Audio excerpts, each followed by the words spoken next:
లెక్క పెడితే పండుగలు కొన్నే అనుకుంటాం గాని ఊరికో పండుగ తీరుకో రకం ఉత్సవం ఉంటది ఊళ్ళో పొంట ఓ కాడ తేళ్ళనెక్కించుకునే సంబరాలు చేసుకున్నట్టు చూసినాం కదా. గిడ చూద్దుర్రాన్రి పాముల పండుగను. పాములెక్కడి వాటికి పండుగలెక్కడి అని ఏం పరిశాన్ కాకుర్రి. ముందుగాల ఈ స్టోరీ నుండ్రి. మీరు పోతే పోతురు కానీ సుబ్రహ్మణ్య స్వామి షష్ఠి పూర్తి పండుగ మాత్రం ఇంకో గీ ఊరు ఓకుర్రి. ఓరిని కథగాల చీకట్ల పాము కనిపిస్తేనే గద్దుల శరీరం పుడుతుంది.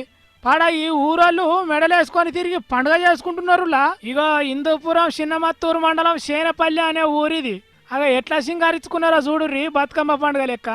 గుడిలా చూడుర్రి ఉత్త శివలింగం పాంబమ్మ కాదు, మీద మీద చూడుర్రి మీద నిగనిగలాడుతున్న నాగన్న.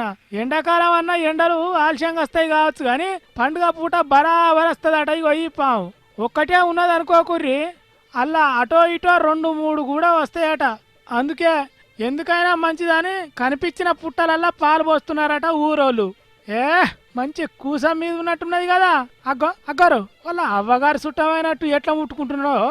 ఓ అన్న అరే అరే కట్టెతోని తీసుకుపోతున్నాడు.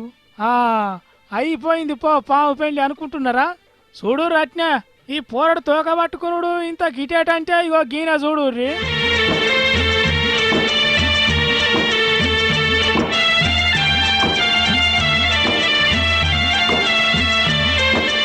ఆహా అచ్చం శంకరుని తీరే కావాలనుకుంటున్నాడు. కొద్దిగా అట్టనే అనిపిస్తున్నాడు కదా.